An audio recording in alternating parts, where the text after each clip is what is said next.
Power dissipation. Power dissipation का असल में मकसद होता है कि how much energy, electrical energy is being transferred into thermal or any other form of energy by an electrical circuit per unit time. With respect to time, जितनी भी energy electrical form से किसी और फॉर्म में, चाहे वो heat के form में, चाहे वो किसी और मैकेनिकल एनर्जी के फॉर्म में कन्वर्ट कर रहा हो सर्किट, उस अमाउंट ऑफ एनर्जी को हम कहेंगे कि वो डिसिपेटेड एनर्जी है। और वो अगर with respect to time measure करेंगे तो उसे हम कहेंगे कि वो डिसिपेटेड पावर है। तो हम नॉर्मली क्या करते हैं कि हम एक सर्किट के लिए जो पावर डिसिपेटर कंसिडर करते हैं वो कंडक्टर के रेजिस्टेंस को, या हम कह लें कि रेजिस्टर को कंसिडर करते हैं। इस वजह से मैं यहाँ पे एक सर्किट ड्रा कर रहा हूँ जिसमें लेट्स से हम लेते हैं कि ये हमारे पास एक रेजिस्टर है और ये एक पावर डिसिपेटर है।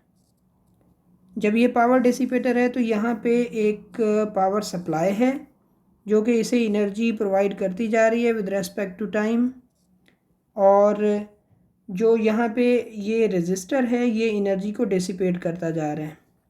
ये दो पॉइंट्स हैं, इनके दरमियान यहाँ पे इलेक्ट्रिकल चार्जेस एनर्जी डिसिपेट कर रही हैं, और यहाँ से यहाँ पे जब चार्जेस जा रही हैं तो उनको केमिकल फॉर्म से एनर्जी इलेक्ट्रिकल के फॉर्म में प्रोवाइड कर रही है बैटरी, जिसे हम पोटेंशियल का सोर्स कहते हैं। तो ये पोटेंशियल का जो सोर्स है ये एनर्जी उसको प्रोवाइड कर रहा है, यहाँ पे एनर्जी डिसिपेट हो रही है, यहाँ पे रेजिस्टेंस है R। तो जब यहाँ से चार्ज गुजर के, इसको मैं कह देता हूँ कि ये A पॉइंट है,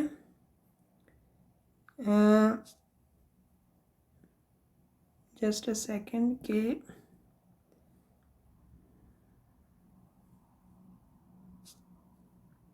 ओके जी, ये हमारे पास A पॉइंट है और ये हमारे पास B पॉइंट है। जब चार्ज A से B तक जाती है तो यहाँ पे एनर्जी कुछ ना कुछ लॉस करती है। जितनी एनर्जी वो लॉस करती है एक्चुअली वो इलेक्ट्रिकल के फॉर्म से ख़त्म हो रही है।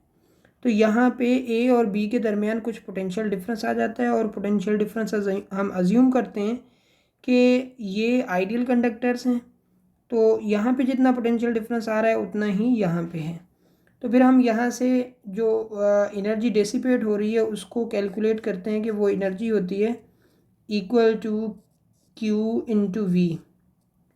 अब यहाँ पे Q into V energy work को इंडिकेट कर रहा है, और जो वर्क चार्जेस यहाँ पे कर रही हैं अगेंस्ट दी रेजिस्टेंस। तो अगर हमें यहाँ पे डिटरमाइन करनी है पावर, तो विद रेस्पेक्ट टू टाइम हम इस इक्वेशन को डिफ्रेंशिएट करेंगे और हमारे पास मिल जाएगी power equal to I into V. So ये बन गई एक बेसिक इक्वेशन पावर डिसिपेशन के लिए, कि कोई भी इलेक्ट्रिकल सर्किट है उसकी पावर डिसिपेशन उसके करंट और वोल्टेज की मल्टीप्लिकेशन से मिलता है। अब अगर हम यहाँ पे करंट की जगह पे through the Ohm's law V over R लिखते हैं तो हमारे पास इक्वेशन मिल जाएगी कुछ इस तरह से, V स्क्वायर ओवर R। और अगर हम V की जगह पे IR प्लेस कर दें तो ये हो जाएगा I स्क्वायर इंटू R। तो ये दो डिफरेंट इक्वेशंस हैं। एक इक्वेशन में आपको नज़र आ रहा है कि रेजिस्टेंस के बढ़ने से पावर डिसिपेशन बढ़ेगी इस इक्वेशन में, और एक इक्वेशन आपको ये बता रही है कि जब रेजिस्टेंस बढ़ेगा तो पावर डिसिपेशन कम होगी, और रेजिस्टेंस कम होगा तो पावर डिसिपेशन ज़्यादा होगी। तो हम कौन सी इक्वेशन पे बिलीव करेंगे? हम बिलीव करेंगे थ्रू दी इंफॉर्मेशन कि अगर हमें सर्किट ऐसा मिल रहा है कि जिसमें करंट कांस्टेंट है, करंट कांस्टेंट है, तो फिर हम इक्वेशन इस्तेमाल करेंगे, ये बाद वाली ये वाली इक्वेशन इस्तेमाल करेंगे, और इस इक्वेशन के थ्रू हमें पता चलेगा कि करंट कांस्टेंट है जिसका रेजिस्टेंस ज़्यादा होगा उसमें से पावर डिसिपेशन हमें ज़्यादा मिलेगी। और अगर वोल्टेज कांस्टेंट का सिनेरियो है तो वोल्टेज कांस्टेंट के सिनेरियो में हमें ये इक्वेशन इस्तेमाल करनी है, और इस इक्वेशन के थ्रू हम डिटरमाइन करेंगे कि पावर कितनी डिसिपेट हो रही है। जो भी सर्किट है वो कितनी पावर डिसिपेट कर रहा है। तो इस चीज़ को हम इस तरह से समझ लेते हैं in the form of MCQs कि मैं एक MCQ आपको बताता हूँ, उसके बाद मैं उसका सल्यूशन या ऑप्शंस यहाँ पे लिखता हूँ कि 2 resistors R and 2R are connected in series in an electrical circuit। एक इलेक्ट्रिकल सर्किट है हमारे पास और उसमें हमने 2 रजिस्टर ऐड कर दिए हैं। एक है हमारे पास R और दूसरे का वैल्यू है 2R। दोनों हमने सीरीज़ में ऐड कर दिए हैं। तो जब ये दोनों सीरीज़ में ऐड हुए हैं तो आप ये बताएं कि in which register the thermal energy developed is greater than the other. जो दोनों रजिस्टर हैं उनमें से किस में थर्मल एनर्जी ज़्यादा डेवलप हो रही है। ये वोल्टेज है, ये R है, ये 2R है, ये R1 है, ये R2 है और इनके वैल्यूज़ क्या हैं। R1 इक्वल टू R और R2 इक्वल टू 2R। मैं फिर से इसको रिपीट करता हूँ कि 2 registers R and 2R are connected in series in an electrical circuit in which of the resistors the thermal energy developed is greater than the other। ठीक है, किसके अंदर जो थर्मल एनर्जी है ज़्यादा वहाँ पे जनरेट हो रही होगी। ऑप्शन ए यहाँ पे मैं लिख रहा हूँ कि आर के अंदर, ऑप्शन बी या इस तरह से हम लिख देते हैं कि आर के लिए ज़्यादा होगी with respect to 2R। B option लिखते हैं कि 2R के लिए ज़्यादा होगी with respect to R। C option है कि 2R के लिए और R के लिए सेम होगी। डी ऑप्शन है कि नन ऑफ दीज, इनमें से कोई भी ठीक नहीं है। तो हमें इस इक्वेशन के थ्रू पता चलता है कि अगर सीरीज़ कॉम्बिनेशन है तो सीरीज़ कॉम्बिनेशन में करंट कांस्टेंट होता है। जब करंट कांस्टेंट होता है तो करंट कांस्टेंट होने की वजह से अब हमें इक्वेशन इस्तेमाल करनी है ये वाली। जब ये इक्वेशन इस्तेमाल करेंगे तो यहाँ पे पावर डिसिपेशन रेजिस्टेंस के साथ डायरेक्टली रिलेटेड है। जिसका रेजिस्टेंस ज़्यादा होगा उसमें पावर डिसिपेशन ज़्यादा होगी। इसका मकसद है R2 का वैल्यू ज़्यादा है, इसमें पावर डिसिपेशन ज़्यादा होगी। कितना वैल्यू है 2R, तो 2R में ज़्यादा होगी विद रेस्पेक्ट टू R। यहाँ पे R तो डिफाइन ही नहीं है, हमें कैसे पता चले। आप R का कोई भी वैल्यू ले लें, लेट्स से 5 ले लें, तो इसका मकसद है इसका रेजिस्टेंस हो गया 5, इसका रेजिस्टेंस हो गया 10। तो पावर डिसिपेशन किस में ज़्यादा मिलनी है, पावर डिसिपेशन 10 ओहम रेजिस्टर के अंदर हमें ज़्यादा मिलेगी। ठीक है, तो इस तरह से हम इस चीज़ को सॉल्व कर सकते हैं। हाँ, अगर हम वोल्टेज कांस्टेंट के सिनेरियो से एक ले लें तो वोल्टेज का सिनेरियो कुछ इस तरह से होगा कि हम कहते हैं 2 light bulbs of 60 watt and 100 watt are designed to operate at 220 volt. Which one has a filament of greater resistance? या ग्रेटर रेजिस्टेंस को भी छोड़ दें, वो सिंपल हो जाएगा। हम ऐसा कहते हैं कि find the ratio of these resistances. आप इनके रेजिस्टेंसेस का रेशो बता दें। ठीक है, मैं फिर से रिपीट करता हूँ क्वेश्चन को। 2 bulbs of 60 watt and 100 watt are designed to operate at 220 volt. Find the ratio of their resistances. उनके रेजिस्टेंसेस का रेशो बताएं। तो आपको R60 का रेशो बताना है विद रेस्पेक्ट टू R100। ठीक है, ये रेशो आपने बताना है कि 100 के विद रेस्पेक्ट 60 का रेशो कितना मिलेगा। ठीक है, जब हमें ये रेशो बताना है तो ऑप्शंस में लिख देता हूँ कि ऑप्शन ए है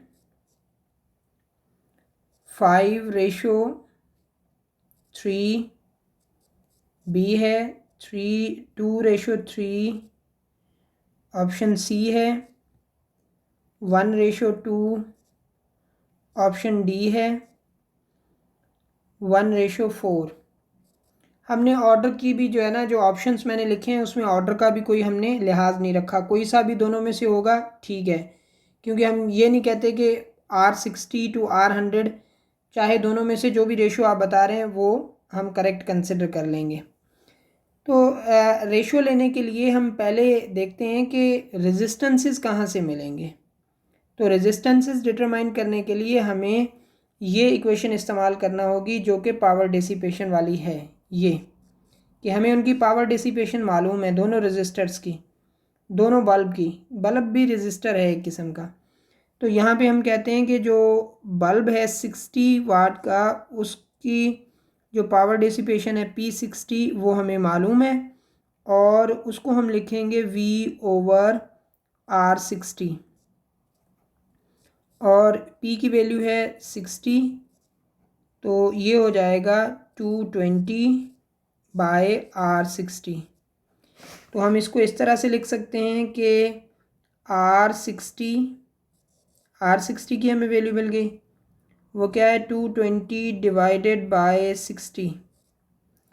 अब अगर हम इसी तरह से P100 के लिए लिखें तो वो हो जाएगा V/R100, और अब मैं यहाँ पे कुछ डायरेक्ट लिख देता हूँ कि R100 हो जाएगा 220/100। आपको रेशो मालूम करना है, दोनों में से कोई भी रेशो आप ले लें।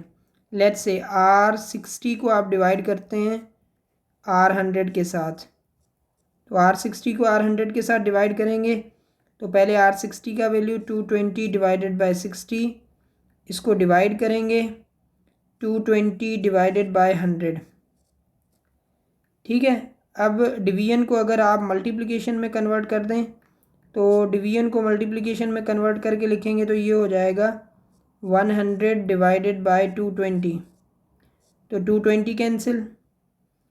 यहाँ पे आप 100 और 60 पे अगर इसको डिवाइड करेंगे तो ये आ जाएगा 5/20 और 3/20 सो रेशो आपके पास मिल गया 5:3।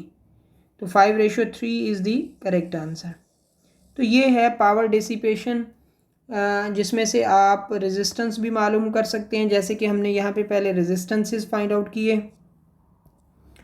आप वोल्टेज भी मालूम कर सकते हैं, आपसे करंट भी पूछा जा सकता है, आपसे पावर डिसिपेशन भी पूछी जा सकती है, या आप सिंपली जो पावर डिसिपेशंस हैं उनका रेशो और उसके साथ साथ आप रेजिस्टेंसेस का रेशो जिस तरह से अभी अभी हमने लिया, ये सारी चीज़ें यहाँ से डिटरमाइन कर सकते हैं। तो सिंपल मैथमेटिक्स है, कोई मैथमेटिक्स लंबी चौड़ी नहीं है। अब आ जाते हैं इलेक्ट्रोमोटिव फोर्स पे, जिसे हम शॉर्ट फॉर्म में ईएमएफ कहते हैं। ईएमएफ असल में वर्क पर यूनिट चार्ज होता है जो कि कोई सोर्स चार्ज पे कर रहा होता है। जैसा कि हमने कहा कि ये सर्किट है और इस सर्किट के अंदर रेजिस्टर एनर्जी को डिसिपेट कर रहा है, लेकिन जो सोर्स है वो एनर्जी सप्लाई कर रहा है। जो एनर्जी सप्लाई कर रहा है तो वो एनर्जी सप्लायर कुछ ना कुछ वर्क कर रहा होता है पर यूनिट चार्ज पे। तो जितनी भी वो वर्क कर रहा है पर यूनिट चार्ज पे, उसे हम कहते हैं ईएमएफ। एक्चुअली जो वर्क पर यूनिट चार्ज वो कर रहा होता है उतना रिज़ल्ट मिलता नहीं, क्योंकि यहाँ पे अगर आप देखें कि यहाँ पे चार्ज हमें रिसीव हुई जिसके पास कुछ ना कुछ एनर्जी थी, और यहाँ पे उस सोर्स ने उसको इनर्जाइज करके पहुँचा दिया। तो हमें पता चलता है कि उसने 2 जूल पर कूलम जो वर्क है वो प्रोवाइड किया, चार्ज पे किया, और उसको एनर्जी इतनी सप्लाई कर दी।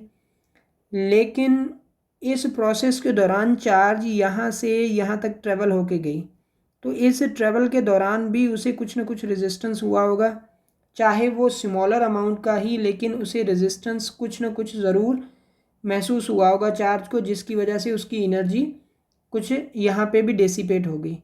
तो वो एनर्जी आउटपुट में हमें नज़र नहीं आएगी। हमें नज़र आ रही है कि 2 वोल्ट्स मीन्स 2 जूल पर कूलम वर्क हुआ है, लेकिन वर्क एक्चुअल में उससे थोड़ा ज़्यादा हो रहा होता है। तो जो एक्चुअल में work per unit charge source कर रहा होता है उसे कहते हैं ईएमएफ, और जो work per unit charge appear हो रहा होता है उसे हम कहते हैं कि ये टर्मिनल वोल्टेज है। तो यहाँ पे टर्मिनल्स में जो वर्क पर यूनिट चार्ज हमें महसूस हो रहा है उसे हम कहते हैं कि ये है टर्मिनल वोल्टेज, और इंडिकेटर है उसका V सिंबल, और जो भी work per unit charge source कर रहा है उसे हम इंडिकेट करते हैं E के साथ EMF। अब इसको सिंपली हम इस तरह से ले सकते हैं कि इस सर्किट के अंदर दो रेजिस्टर सीरीज़ में कनेक्टेड हैं, एक एक्सटर्नल रेजिस्टेंस R है और दूसरा इंटरनल रेजिस्टेंस स्मॉल r है। तो यहाँ पे ओहम्स लॉ अगर अप्लाई करेंगे तो ओहम्स लॉ कहेगा कि total resistance into total current give you the total work per unit charge, और जो total work per unit charge है वो है हमारे पास EMF, और जो टोटल रेजिस्टेंस है वो क्या है, वो दो हिस्सों पे मुश्तमिल है, एक एक्सटर्नल रेजिस्टेंस और एक इंटरनल। तो एक्सटर्नल रेजिस्टेंस और करंट की मल्टीप्लिकेशन हो जाती है एक्सटर्नल वोल्टेज जिसे हमने कहा टर्मिनल वोल्टेज, और प्लस में I इंटू स्मॉल r। तो यहाँ पे दो चीज़ें हमारे पास मौजूद हैं, एक वर्क पर यूनिट चार्ज जो कि एक्सटर्नल अपीयर हो रहा है जिसे हम कह रहे हैं टर्मिनल वोल्टेज, और दूसरा है जो कि total work per unit charge हो रहा है जिसे हम कह रहे हैं EMF, और दोनों को हमने एक इक्वेशन में रिलेट कर दिया। दोनों को सेम यूनिट में मेजर किया जाता है in terms of volts. Voltage का यूनिट, टर्मिनल वोल्टेज का यूनिट भी वोल्ट है और उसके साथ साथ EMF का भी यूनिट वोल्ट है। तो दोनों में डिफरेंस क्या है, दोनों सेम भी हो सकते हैं और दोनों में से वोल्टेज ज़्यादा हो सकता है, EMF कम हो सकता है, EMF ज़्यादा हो सकता है, टर्मिनल वोल्टेज कम हो सकता है। वो डिपेंड करता है कंडीशन टू कंडीशन।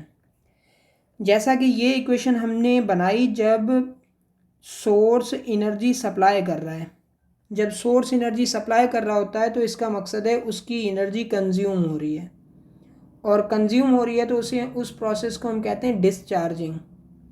तो जब भी बैटरी डिस्चार्ज हो रही है, डिस्चार्जिंग वाले केस में इक्वेशन ये हमने बनाई, और इस इक्वेशन में आप देख लें कि V के साथ कुछ वैल्यू IR ऐड हो रहा है तब जाके वो EMF के इक्वल आ रहा है। अगर IR की वैल्यू लेट से आप 1 ले लें और V की वैल्यू 9 ले लें तो EMF 10 हो जाएगा। इसका मकसद ये हुआ कि EMF is greater then V, EMF का वैल्यू ग्रेटर है। अगर हम IR की वैल्यू सपोज कर लें 0 है तो 9 V का वैल्यू होगा और वही EMF का वैल्यू होगा। तो यहाँ पे EMF और टर्मिनल वोल्टेज सेम भी हैं, तो टर्मिनल वोल्टेज और EMF इक्वल भी हो सकते हैं या EMF टर्मिनल वोल्टेज से ज़्यादा भी हो सकता है। तो इसको हम इस तरह से लिखते हैं कि EMF is greater or equal to V। ये हो सकता है कौन से प्रोसेस के अंदर, डिस्चार्जिंग के अंदर। डिस्चार्जिंग में EMF और V बराबर भी हो सकते हैं, EMF V से ज़्यादा भी हो सकता है, V EMF से ज़्यादा नहीं हो सकता। लेकिन अगर होगी चार्जिंग वाले केस में ये साइन नेगेटिव हो जाएगी, तो E will be equal to V minus IR। अब अगर आप IR की वैल्यू 1 ले लें और V की वैल्यू 9 ले लें तो E की वैल्यू हो जाएगी 8।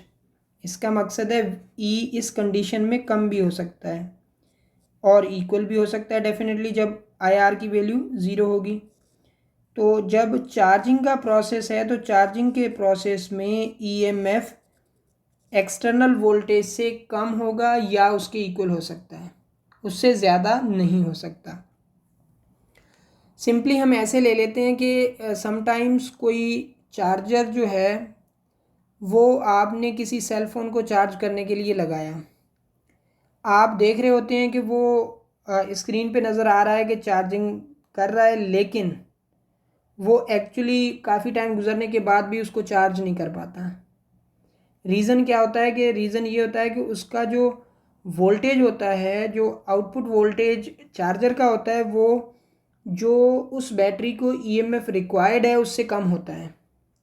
तो उस प्रोसेस के दौरान जब भी वोल्टेज, एक्सटर्नल वोल्टेज ईएमएफ से कम होगा तो वहाँ पे चार्जिंग प्रोसेस नहीं हो सकता, क्योंकि ये कंडीशन है डिस्चार्जिंग के लिए।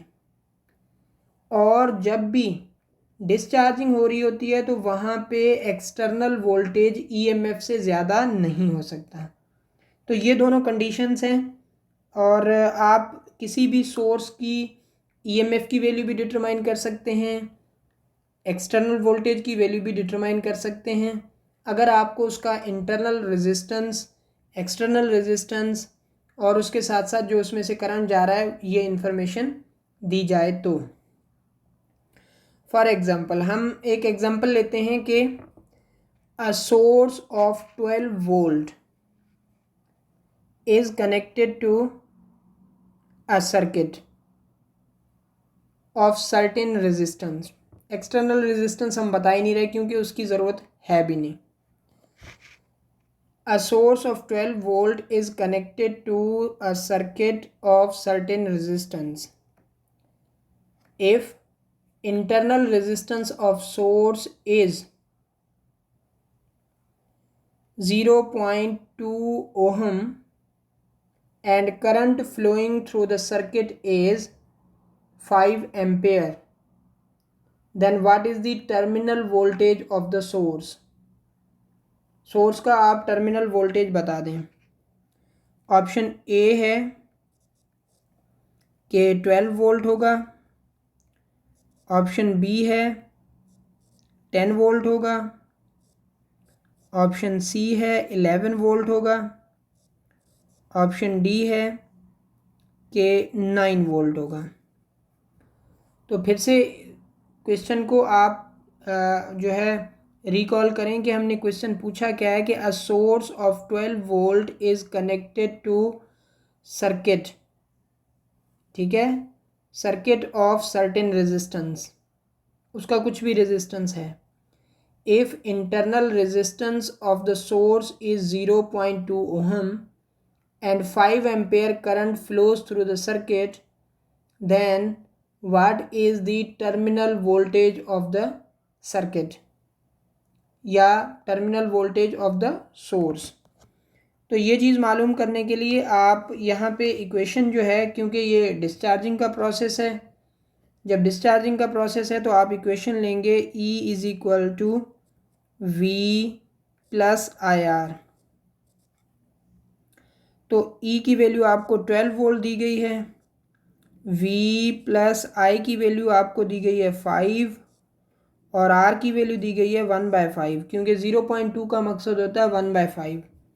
तो ये हो जाएगा 1, इधर 1 प्लस का है उधर माइनस का हो जाएगा 11, जो टर्मिनल वोल्टेज है that is 11 volt. So this is the correct answer, C is the correct answer. तो इस तरह से आप जो है ईएमएफ को मालूम कर सकते हैं या टर्मिनल वोल्टेज को मालूम कर सकते हैं। इसके बाद अगर हम देखें तो सोर्स ऑफ पोटेंशियल भी कनेक्ट किए जा सकते हैं एक दूसरे के साथ। तो उनके कितने तरीक़ेकार हैं एक दूसरे के साथ कनेक्ट करने के लिए। सिमिलरली जिस तरह से हमारे पास रेजिस्टर्स कनेक्ट होते हैं उसी तरह से जो सोर्स ऑफ पोटेंशियल है वो भी कनेक्ट हो सकते हैं। अगर एक सोर्स की पॉजिटिव टर्मिनल को हम दूसरे सोर्स के नेगेटिव टर्मिनल से ऐड कर दें और दूसरे के पॉजिटिव को तीसरे के नेगेटिव से ऐड कर दें तो ये सीरीज़ कॉम्बिनेशन कहलाता है। तो ये सीरीज़ कॉम्बिनेशन है और सीरीज़ कॉम्बिनेशन में जो पोटेंशियल होता है वो ऐड अप हो रहा होता है। Total EMF will be increased, total EMF सबका इंडिविजुअल सम हो जाएगा। आप जितने भी सोर्सेज ले लें सम मिलेगा, लेकिन इसमें करंट कांस्टेंट रहता है, करंट इंक्रीज़ नहीं होता, क्योंकि पोटेंशियल बढ़ा तो उसके साथ साथ रेजिस्टेंसेस भी हैं उनके R1, R2, R3, तो रेजिस्टेंसेस भी इंक्रीज़ हो जाते हैं। टोटल वोल्टेज भी बढ़ रहा है, टोटल रेजिस्टेंस भी बढ़ रहा है, तो करंट सेम रह जाएगा, करंट चेंज नहीं होगा। अगर हम सोर्सेज को इस तरह से कनेक्ट करें कि वो पॉजिटिव टर्मिनल एक का दूसरे के पॉजिटिव टर्मिनल के साथ और दूसरे का पॉजिटिव टर्मिनल तीसरे के पॉजिटिव टर्मिनल के साथ इस तरह से कनेक्टेड हों, तो इस कॉम्बिनेशन को हम कहते हैं कि this is the parallel combination. और पैरेलल कॉम्बिनेशन में हमेशा वोल्टेज सेम रहता है, वोल्टेज चेंज नहीं होता, या ईएमएफ कह लें आप कि ईएमएफ चेंज नहीं होता। वहाँ पे EMF total will be equal to the individual. ठीक है, जो इंडिविजुअल्स हैं उनके इक्वल हो जाएगा, सबका सेम पोटेंशियल हो जाएगा, क्योंकि पैरेलल कॉम्बिनेशन कहते ही ऐसे को हैं जिसमें potential difference across the terminal same हो जाए। लेकिन इसमें क्या होता है कि करंट इंक्रीज़ हो जाता है, वोल्टेज सेम है लेकिन फिर भी करंट इंक्रीज़ हो गया। इसका रीज़न क्या है? इसका रीज़न ये है कि जब वोल्टेज कांस्टेंट रखें आप और रेजिस्टेंस कम कर दें तो इसका मकसद है करंट विल बी इंक्रीज्ड, क्योंकि according to Ohm's law voltage constant हो और उसके साथ साथ आप रेजिस्टेंस को डिक्रीज़ कर दें तो करंट इंक्रीज़ हो जाता है ऑटोमेटिकली। सो यहाँ पे करंट इंक्रीज़ हो जाएगा और टोटल करंट क्या होगा, I1 plus I2 plus I3 up to so on. जितने भी सोर्सेज होंगे सबके करंट मिलके अब जो है ना टोटल करंट प्रोड्यूस करके दे रहे होंगे। तो यहाँ से हम कंक्लूड कर सकते हैं कि जब भी आपको करंट इंक्रीज़ करना है बाय एडिंग द सोर्सेज, तो आप सोर्सेज को कनेक्ट करेंगे इन पैरेलल, और अगर आपको वोल्टेज इंक्रीज़ करना है तो वोल्टेज इंक्रीज़ करने के लिए आप सोर्सेज को कनेक्ट करेंगे इन सीरीज़। तो सीरीज़ कॉम्बिनेशन वोल्टेज बढ़ाता है, पैरेलल कॉम्बिनेशन करंट बढ़ाता है। Kirchhoff's law, actually Kirchhoff's law के दो हिस्से हैं, या उसको हमने दो सब लॉज में डिवाइड कर दिया है। एक होता है जो करंट को डिफ़ाइन कर रहा होता है और एक होता है जो वोल्टेज के बारे में इंफॉर्मेशन दे रहा होता है। और जो करंट के लिए हम इस्तेमाल करते हैं उसे हम नॉर्मली क्या देते हैं कि किरचॉफ्स फर्स्ट लॉ, ठीक है, और जो वोल्टेज के लिए उसे हम किरचॉफ सेकंड लॉ। नंबर में कुछ नहीं रखा लेकिन असल में उनकी एक्सप्लेनेशन है कि वो कौन सी चीज़ को डिफ़ाइन कर रहा है।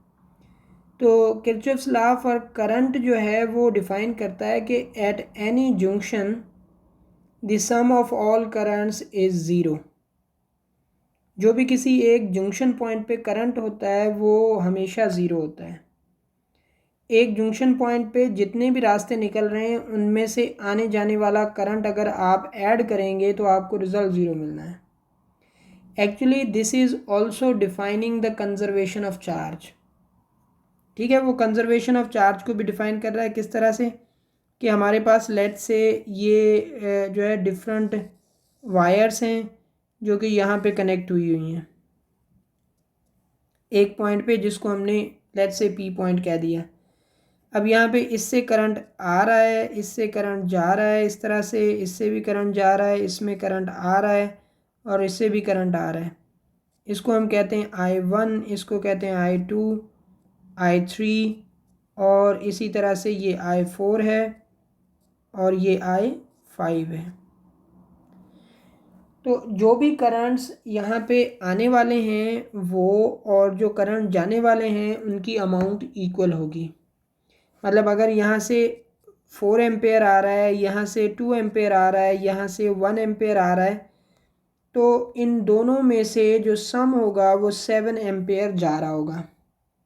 सो इस पॉइंट पे अगर आप सम लेंगे कि 4 + 2 + 1 और -7, ये आपको ज़ीरो रिजल्ट दे रहा है।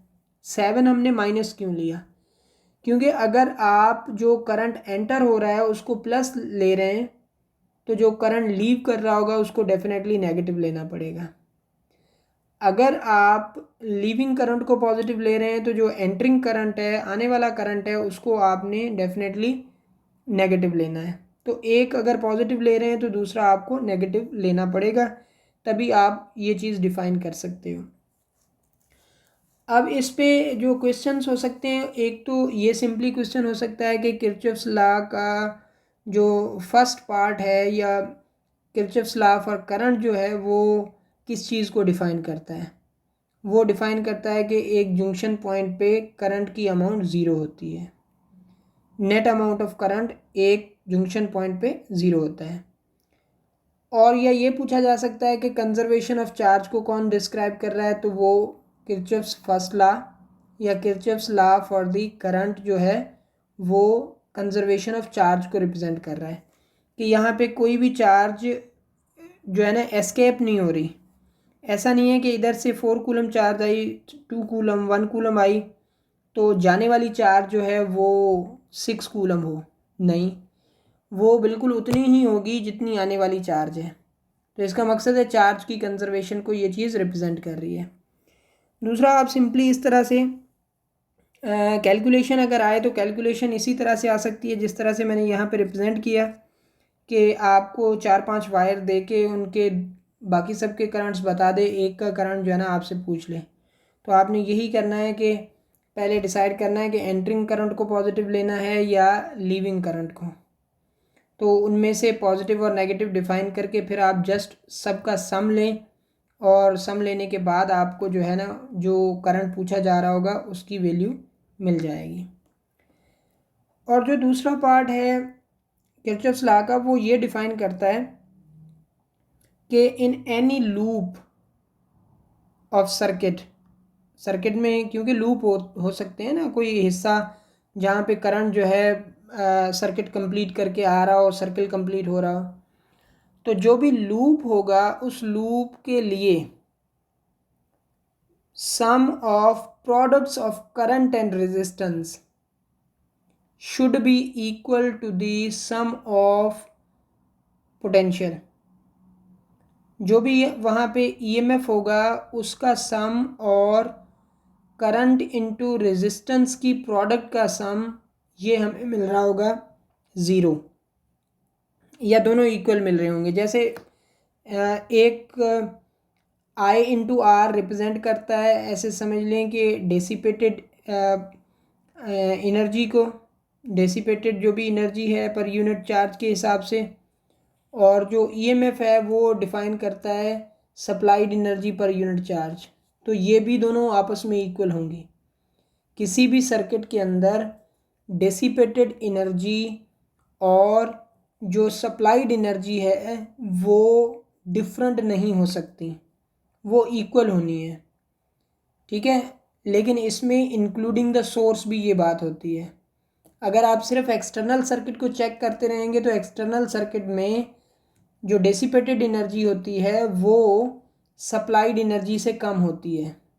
ये चीज़ नोटेबल है। कैसे? हमने अभी अभी यहाँ पे ये जो फिगर ड्रॉ की थी इसमें हमने ये समझा कि यहाँ पे कुछ एनर्जी सप्लाई हो रही है और जो एनर्जी सप्लाई हो रही है वो असल में सपोज 6 जूल पर कूलम हो रही है, लेकिन अपीयर कितनी हो रही है? अपीयर हो रही है 5 जूल पर कूलम। और रेजिस्टर यहाँ पे जो डेसिपेट कर रहा है वो कितनी कर रहा है? 5 जूल पर कूलम। तो यहाँ पे डेसिपेटेड है 5 और सप्लाइड है 6, हमें ये पता चल रहा है। लेकिन जो इंटरनली 1 जूल हो रहा है डेसिपेट वो भी हमें इसमें काउंट करना होगा। तो काउंट करने से हमें टोटल सप्लाइड एनर्जी और टोटल डेसिपेटेड एनर्जी सेम मिलती है। तो यही एक्चुअली जो थीम है किरचॉफ्स लॉ का है कि जो सेकंड पार्ट है वो ये डिफाइन करता है कि अगर कोई भी सर्किट है, लेट्स से ये सर्किट हम एक ड्रॉ कर रहे हैं, because calculations are not required, calculation हमें इतनी जो है ना इसमें रिक्वायर्ड है नहीं, लेकिन की जा सकती हैं। ऐसा नहीं है कि हमें कैलकुलेशन यहाँ पे मिलेगी ही नहीं, कैलकुलेशन मिल सकती है। ये लेट्स से हमारे पास दो सोर्स हैं और इन दोनों के साथ यहाँ पे भी हमने रेजिस्टर्स कनेक्ट कर दिए हैं और एक रेजिस्टर हमने यहाँ पे भी कनेक्ट कर दिया है, लेट्स से दिस वन। तो ये जो रेजिस्टर हैं इनके हम नाम रख देते हैं। ये है हमारे पास R1, ये है R2 और ये है R3। ये है सोर्स 1, ये है सोर्स 2। अब आपको कन्वेंशनल करंट जो हैं वो पहले रिप्रेजेंट करने होंगे, क्योंकि जैसे मैंने पहले कहा कि किरचॉफ्स लॉ फॉर करंट में आपको करंट की नेचर डिफाइन करनी है कि कौन से करंट को हम पॉजिटिव ले रहे हैं, कौन से को नेगेटिव ले रहे हैं। तो यहाँ पे भी आपको पहले करंट की डायरेक्शन डिफाइन करनी है कि इसमें से करंट इस तरफ आ रहा है, जिसको आप I1 कंसिडर करेंगे। इसे मैं I1 लिख देता हूँ, और इसके भी पॉजिटिव टर्मिनल से डेफिनेटली चार्जेस इस तरफ आ रही होंगी, तो इसे हम लिखेंगे I2। ये I2 है। और जब ये दोनों यहाँ से मिलके यहाँ पे आएंगे तो इसका मकसद है यहाँ पे जो करंट होगा वो I1 और I2 का सम होगा। यहाँ पे टोटल करंट ये होगा, ठीक है, इस सर्किट में इस तरह से। तो अब आप देखें, अगर आप यहाँ पे लूप लें तो एक लूप तो यहाँ पे ये बन सकता है कि इधर से करंट इस तरफ आए, ठीक है, और ऐसे घूम के चला जाए, तो एक लूप ये हो गया। दूसरा लूप ये हो सकता है कि यहाँ से करंट इस तरह आए और इस तरह से घूम के इस तरह से चला जाए। तो पहले लूप के लिए आप अगर इक्वेशन बनाएंगे तो वहाँ पे भी आपने क्या लिखना है, sum of current and resistance should be equal to sum of EMF। ठीक है, ये एक्चुअली सेकंड लॉ का थीम है, सेकंड लॉ की इक्वेशन है। तो अब अगर जो अपर लूप है, ये लूप अगर हम लेते हैं तो यहाँ के लिए आप क्या लिखेंगे, यहाँ पे करंट I है और ये R1 है, तो आप इसको लिखेंगे I1 इंटू R1, और उसके साथ साथ ये करंट यहाँ पे देखें, यहाँ पे करंट अपोजिट डायरेक्शन में है, क्योंकि यहाँ से अगर हम लूप कंसिडर कर रहे हैं इस तरफ आने को, तो ये करंट उसके अपोजिट में जा रहा है, तो यहाँ पे माइनस साइन आ जाएगी। और इसके लिए हम लेंगे I2 इंटू R2, और इसी तरह से अगर हम EMF देखें तो EMF भी एक दूसरे की अपोजिशन कर रहे हैं। जब अपोजिशन कर रहे हैं तो अपोजिशन की वजह से आप इसको लिखेंगे E1 माइनस E2। तो अब ये एक इक्वेशन बन गई जो कि इसी चीज़ को, ऊपर जो हमने चीज़ लिखी है उसी को डिफाइन कर रही है कि ये सम ऑफ EMF है, ये सम ऑफ I इंटू R है। ठीक है, आप कहेंगे ये तो नेगेटिव है, एक्चुअली नेगेटिव तो उनकी नेचर में शुमार थी, इस वजह से हमने नेगेटिव ले लिया, अदरवाइज़ यही हमने लिखना था।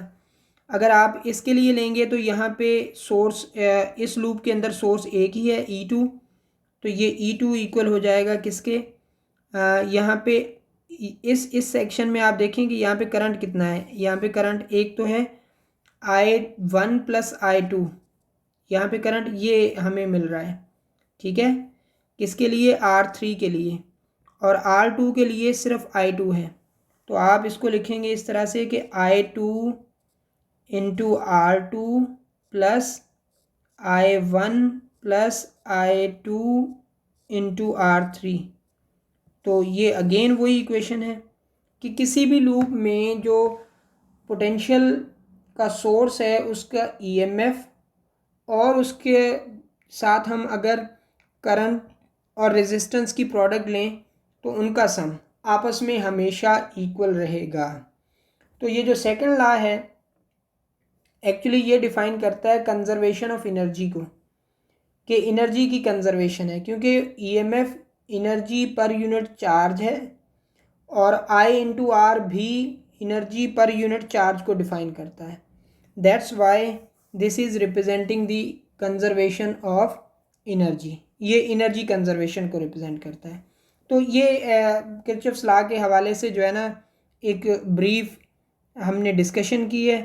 तो इसके हिसाब से कुछ और क्वेश्चंस भी हो सकते हैं, कुछ और MCQs भी हो सकते हैं, बट कोई इतनी लंबी चौड़ी कैलकुलेशन इसमें रिक्वायर्ड नहीं होती।